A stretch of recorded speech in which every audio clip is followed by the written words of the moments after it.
Hoje a gente vai falar da competência 8, habilidade 25, do nosso querido e amado Enem, na área de linguagens.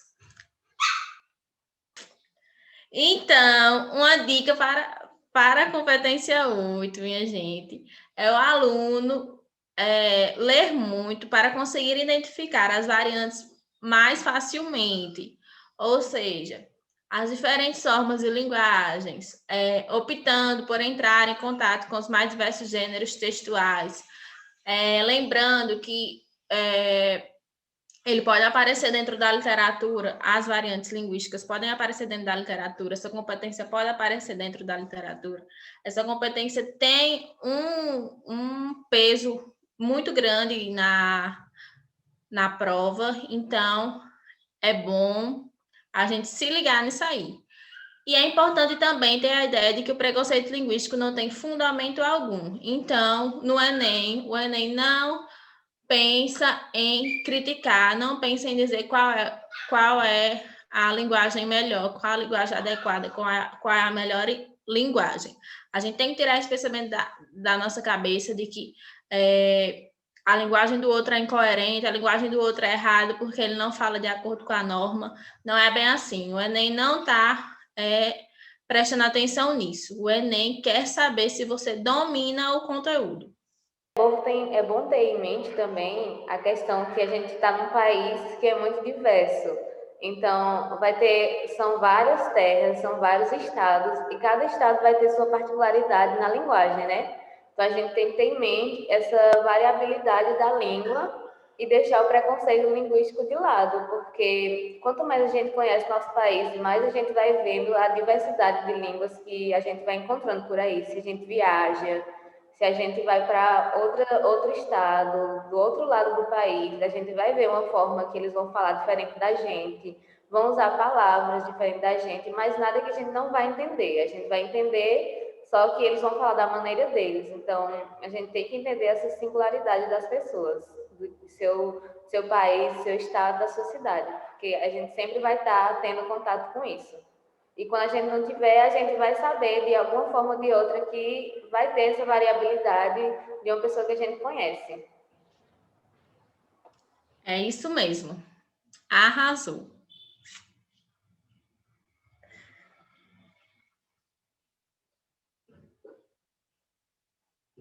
Pronto, como eu já tinha dado início, né?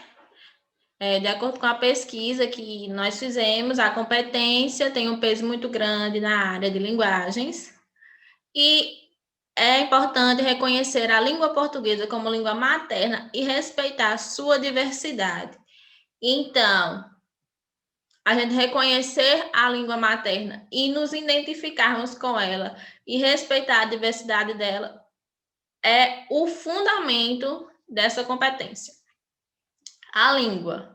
Mas o que é a língua? A língua é uma possível diversidade de variações de si mesma, a depender dos meios em que estiver inserida e sua regionalização. A língua também é importante lembrar que ela é heterogênea, ou seja, ela sofre diversidade, ela sofre mutações. A nossa língua portuguesa, em especial, ela é cheia de novas palavras, novos termos. A nossa língua está em constante movimento. A força ativa na sociedade, um meio pelo qual os indivíduos e grupos controlam outros grupos ou resistem a esse grupo. Ou seja, a nossa língua ela pode ser controlada por grupos, como a nossa língua portuguesa foi, desde a colonização, desde que os portugueses vieram para cá, nossa língua materna se tornou a língua portuguesa, ou elas podem resistirem, ou então a gente poderia continuar com a língua indígena desde o princípio, mas não foi bem assim, né? Hoje estamos aqui, utilizando a língua portuguesa maravilhosa.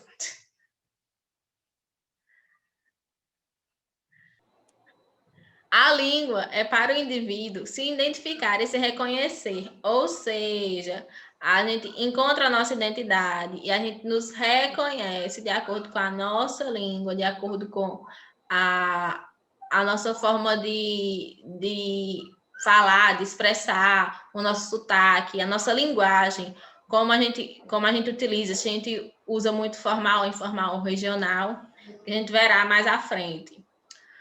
Afirma a nossa identidade cultural, entidade viva em constante mutação. Por isso, aí, ó, a identidade cultural está presente. Porque, de acordo com o nosso com a nossa região, de acordo com o nosso contexto histórico também, a língua vai nos identificar, dizer e denunciar. Questão do sotaque e das expressões. Isso torna cada lugar único, cada pessoa também única, porque a gente vai trazendo essas identidades culturais também e a constante mutação também é bem presente, porque lá em 1800 e alguma coisa a gente não, né? Quem viveu naquela época falava de forma muito robusta, muito formal também, com muitos termos difíceis que hoje em dia a gente só vê em livros e textos que são próprios daquela época e hoje em dia já são mais simples de se entender, mas que ainda assim existe não no nosso vocabulário, mas na nossa história, né? Então essa questão da mutação, ela é recorrente.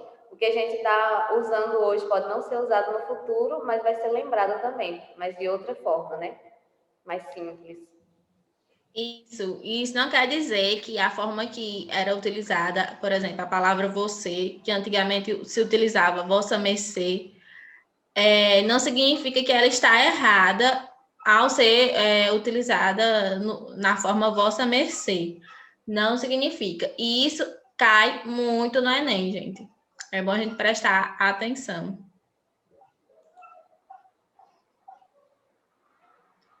Pronto. A linguagem regional. É uma das linguagens que a gente vai focar aqui na nossa aula. E os falares locais que identificam essa linguagem regional. Isso também inclui os sotaques regionais. O sotaque de cada região, da região Nordeste, da região Sudeste, as variações na fala que ocorrem de acordo com o local geográfico, onde os falantes estão ou são naturais de lá.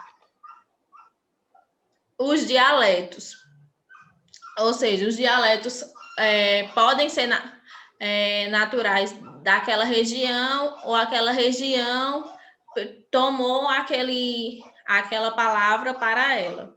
Por exemplo, no Nordeste a gente tem muitas palavras aí, uma diversidade de palavras que muitas vezes no Sudeste não se consegue identificar e não consegue saber o significado desta palavra. É uma coisa bem top que o nosso país tem e isso que torna ele tão plural, né? Um país tão top. Aqui a gente tem o exemplo da palavra vergonça, que significa cipó ou liana, ou seja, aquele cipózinho que a vovó pegava para dar na gente, para bater na gente.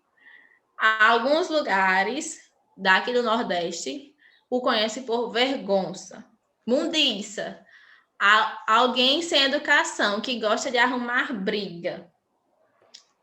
Outra palavra também, saruê. Saruê é conhecido como gambá. Deixa eu ver outra palavra também. A palavra nestante. Uma vez eu fui falar com meu pai nestante, né? E a esposa dele, minha madrasta no caso, ela perguntou para ele o que era a palavra nestante. E eu achei que todo mundo sabia o que era a palavra nestante, né? Aí ele foi explicar para ela que era daqui a pouco, nesse instante, para a gente ver como a nossa língua nos identifica, né? Nos diz de onde a gente é. A gente, no caso, juntou uma palavra na outra, né? E fez ela ser uma só. Porque se for nesse instante, são duas palavras que a gente botou para se tornar só uma. E acabou se tornando esse dialeto aí, no instante. Aham. Tem também a PRA, que se a gente chegar falando isso lá no sul, eles não vão saber o que é aperrear. É aquele aperto lá na mente, aquela pessoa que deixa você muito, sabe, aperreado, perturbado, que deixa você muito estressado também. Ah, Larissa está me perturbando muito. Ah, Larissa, para de me perturbar, para de me aperrear. Então, a gente vai usar esse aperrear quando a gente estiver muito estressado com alguma coisa. Estou aperreada, tô aperreado do juízo. É também um forte dialeto que a gente usa muito aqui no Nordeste. Tem a palavra também atopetado, que é passar por cima do topo, que é uma palavra conhecida lá pela região lá de Pedra Branca, lá do interior da Bahia.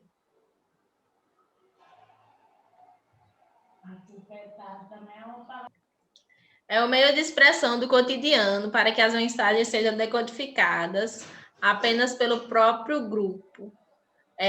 O grupo de jovens tem uma gíria totalmente diferente, principalmente do grupo de jovens do nosso tempo contemporâneo. Tem gírias, formas de se expressar totalmente diferentes que gírias de pessoas dos nossos avós, dos nossos pais, né? No tempo deles da juventude. Temos aqui a palavra boizinho, que Graciane fala aí, que eu esqueci o significado.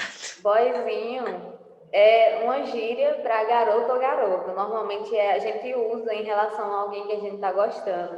Ah, vou encontrar meu boizinho. Ou então o menino fala, ah, vou encontrar minha boizinha, ou meu boizinho, né? E eles utilizam esse termo também para chamar uma pessoa que é rica.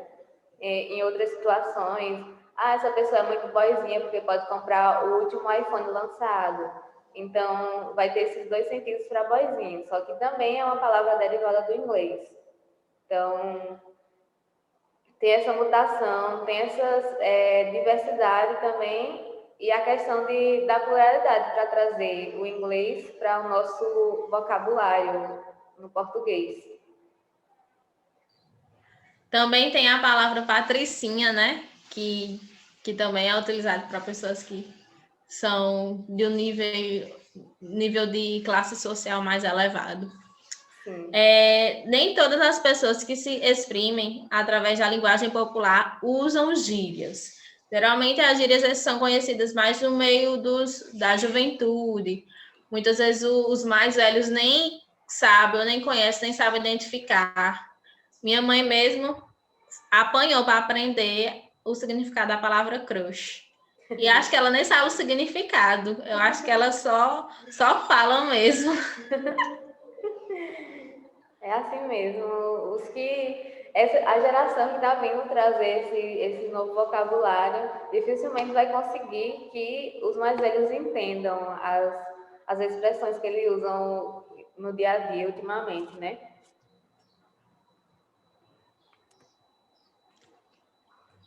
A linguagem popular ou linguagem coloquial, que também a gente tem a linguagem formal, né?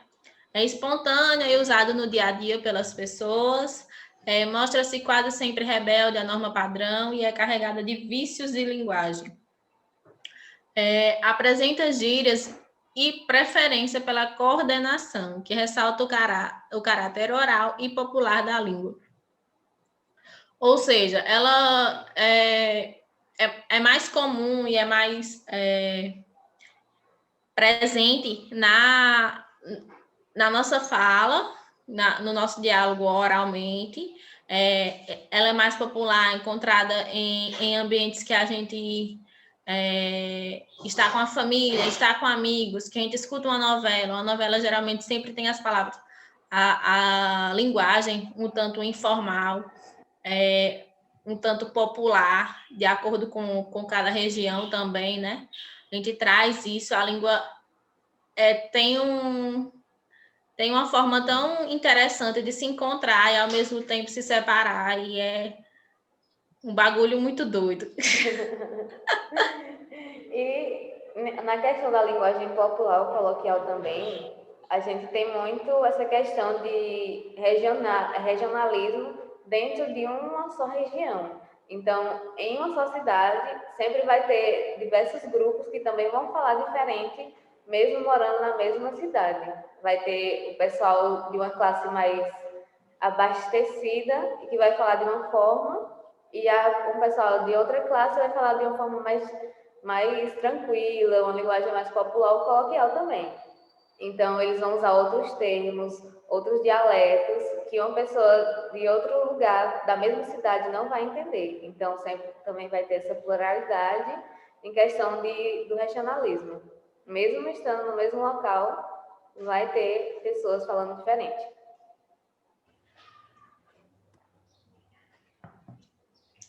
A linguagem culta ou padrão, aquela linguagem que a gente deve usar na nossa querida redação do Enem. É aquela ensinada nas escolas e serve de veículo às ciências em que se apresenta com terminologia especial. Ela é uma linguagem totalmente voltada para a norma gramatical, para a norma padrão. É uma linguagem que busca fundamentos na ciência, é uma linguagem onde as comunidades científicas a utilizam, é comumente usada na linguagem escrita e literária, reflete prestígio social e cultural, ou seja, ela é importantíssima para a elevada sociedade e a elevada cultura. Ela tem grande valia, ela é muito importante e ela chama a atenção, na verdade, quem a utiliza, quem a fala, quem busca falar de forma culta, forma padrão, é bem prestigiado, é bem reconhecido na sociedade. Mas isso não significa, gente, que a pessoa que fala de uma forma informal, que a pessoa que fala de uma linguagem regional, popular, ou de uma linguagem vulgar, que a gente vai falar mais à frente, não significa que a forma que ela está se expressando, a forma que ela está falando está errada. Não é assim. Está correta.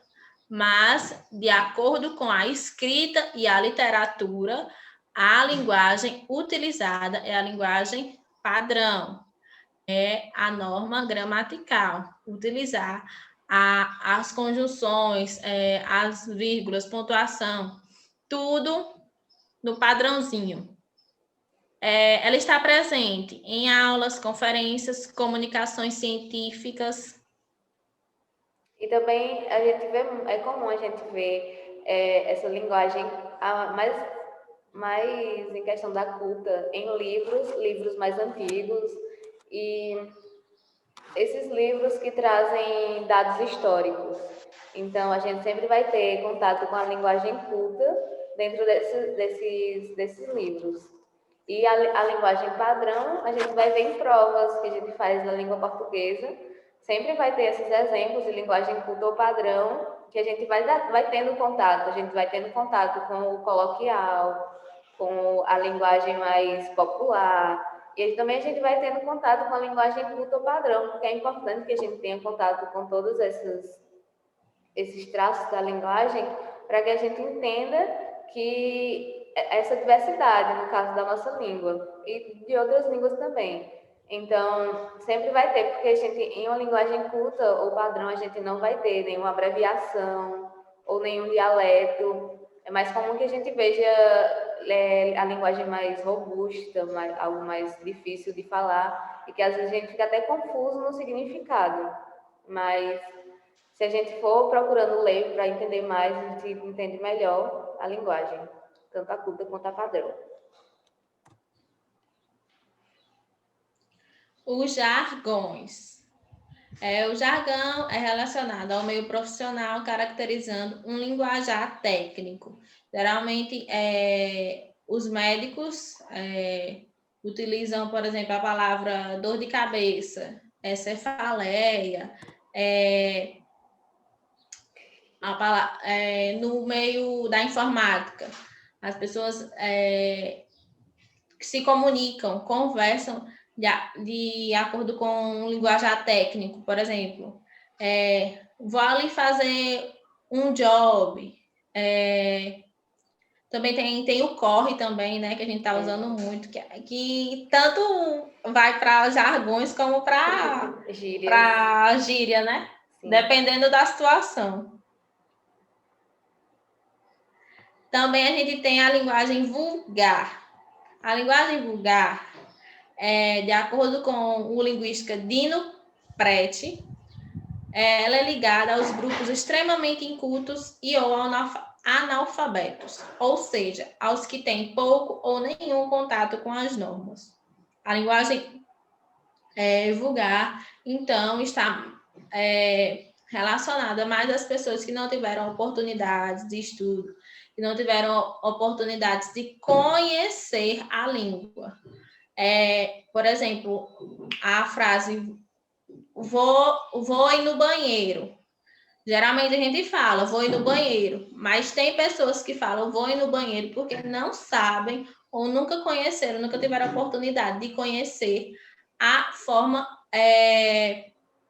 de acordo com a norma padrão, de se falar. Vou ao banheiro, por exemplo. De acordo com a norma padrão, seria vou ao banheiro. Mas tem pessoas que não conhecem, tem pessoas que nunca frequentaram esses ambientes para ouvir falar ou para saber falar de forma correta, coerente, de acordo com a norma, né? E dentro também disso, dessa linguagem vulgar, a gente pode estar vendo e estudando também a questão de eles trazerem ou inventarem suas próprias expressões, suas próprias palavras para tal objeto que eles pretendem dar o nome. Então, isso pode acabar tendo uma mutação futura, só que dentro daquela região onde aquela pessoa que é semi-analfabeto ou analfabeta, ela vai estar usando a expressão que ela mesma colocou para tal objeto e ali naquele meio dela, ela vai estar utilizando e as pessoas ali dentro daquele meio vai estar utilizando também e fazendo disso uma linguagem popular daquele meio, uma expressão popular daquele meio. Então, a gente pode trazer essa questão desse estudo também dentro da linguagem vulgar. Isso, né, gente? A gente espera que vocês tenham gostado, que vocês tenham aprendido um pouco desse nosso momento. Mas ainda não acabou. Ainda a gente vai ter fazer um vídeo sobre as discussões de algumas questões do Enem sobre a competência 8 e a habilidade 25. Então a gente vai trazer, vai desenvolver e vai discutir sobre essas questões, que traz tudo que a gente falou aqui nesse primeiro vídeo. Isso mesmo. Então, tchau, gente. Até o próximo vídeo. Tchau, tchau. Tchau.